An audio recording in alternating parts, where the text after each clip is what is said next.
Twitter is a very popular social network. It's really come to the forefront of people's attention in the last few months. It's been around for a while, but over the last sort of 6 to 9 months, it's become more and more popular, and it's now got millions and millions of users, and is receiving an awful lot of media coverage. And of course, internet marketers have seen an opportunity. There are many companies and celebrities also using it. It's not unknown for chief executives to tweet, or PR departments to tweet, or even respected companies like the BBC. There's lots of celebrities on Twitter as well. They post information for their fans. It's an easy way for them to keep in contact. The reason celebrities prefer perhaps Twitter to Facebook is Twitter is more a broadcast medium. Facebook and other social networks are much more intimate, much more about interaction.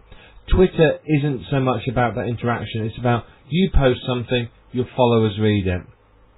So for companies and celebrities, it's actually ideal because you can broadcast the message out to lots and lots of people without having to try and interact and deal with a flood of messages coming back. Now, there's one celebrity in America who has over 2 million followers. There's a lot of other celebrities. Jonathan Ross, a UK chat show host and radio DJ, recently gave away on Twitter a trip for 2 people to go to Texas or somewhere, I think it was, to meet up with the rapper Eminem.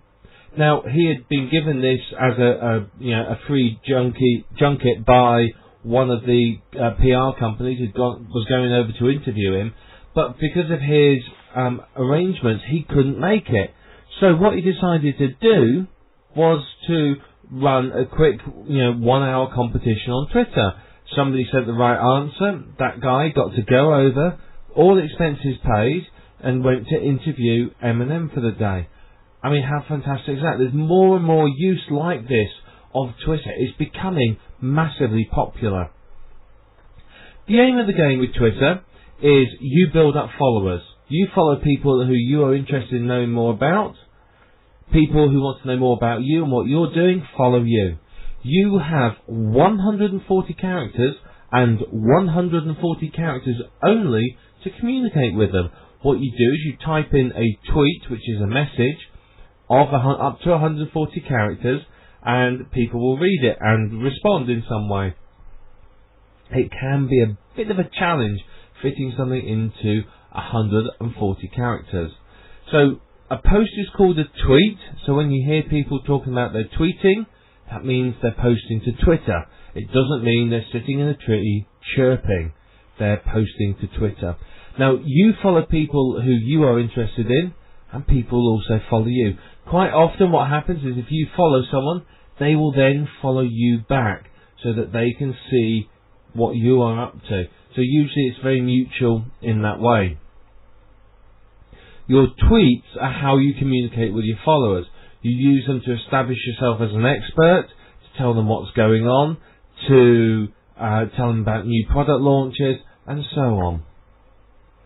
Now, the good thing about tweets is they're also picked up by the search engines. Twitter is, like any other website, indexed by the search engines.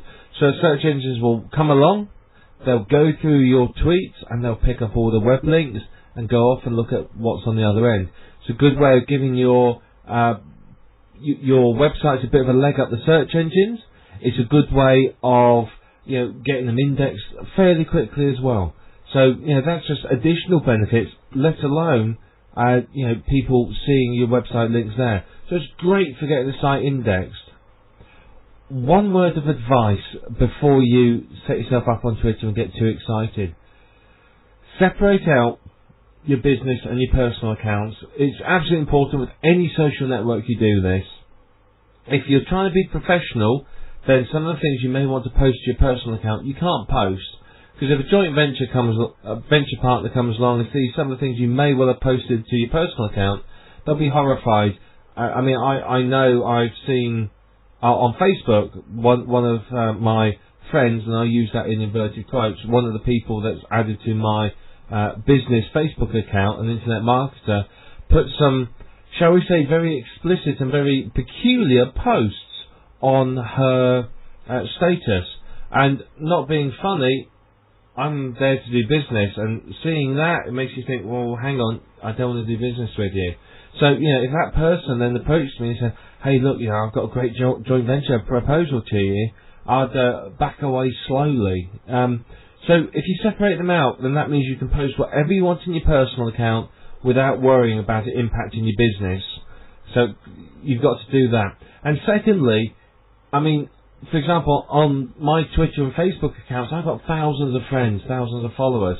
And do you know what? They generate so much noise that you can't see what's happening in your personal life.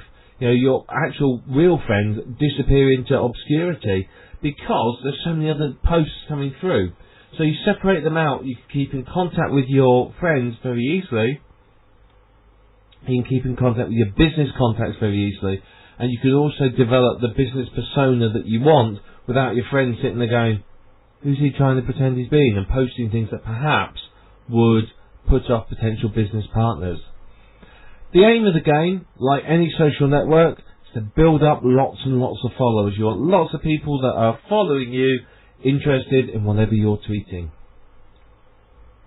Let's talk a little about what's in the course before we go any further. Well, I'm going to talk to you about how do you use Twitter. What is it? How does it work? And so on and so forth. I want you to understand exactly how to use it. I want to show you how to find followers. That's very important. A lot of people will go on and they'll mess around and they'll get a couple of followers and give up. Using the right techniques, you can get quite a lot of followers. But there are certain guidelines as to how many followers to add. There are tools you can use to make it easier. Some are within the terms of service, some aren't. Step outside the terms of service, you're running the risk of losing your account. WordPress is a massively popular piece of software, as I'm sure you are aware. More and more marketers are now moving towards WordPress. People want to understand WordPress. It's a complex piece of software in many respects, though simple in others. People want to be able to integrate the two, reduce the amount of work that they have to do. I'm also going to tell you a bit about how to customize your Twitter account. Pimp it out if you like. It's very, very easy to do. And there's a lot of options, lots of things that you can do. So what I want to show you some ways you can do that. And the reason you want to customize it is to make you stand out from the crowd. Now obviously you don't want to go too far over the top with pimping it out, because if you do that, it's not going to look professional. But if you go a certain distance with it, it's going to look good, it's going to stand out, and people are going to want to know more. Social networking outside of Twitter is very important. It's big business, lots and lots of opportunities to network, get traffic, and get noticed. So we're going to talk about Twitter and other social networks, how they interact. We're going to talk about how you can also tweet on autopilot. Let's face it, you're probably busy. You've got lots to do, maybe a family, hobbies, a job, and obviously an internet marketing business. You want to automate as much as you can. The more you can automate things, the better it is for you. So I'm going to show you how you can pretty much tweet on autopilot. Very, very neat. And finally, I want to show you a bit about some of the applications that are out there for use with Twitter. There's some really, really great tools. I'd like to introduce you to a few. So that's what's in the course. So what I would like you to do is go to your browser, go to twitter.com. We're going to go on the next one. We're going to go a bit through how to use Twitter. If you've already got an account, sign in. If you haven't, sign up. Very easy to do. And let's get on. Let's show you how to use Twitter.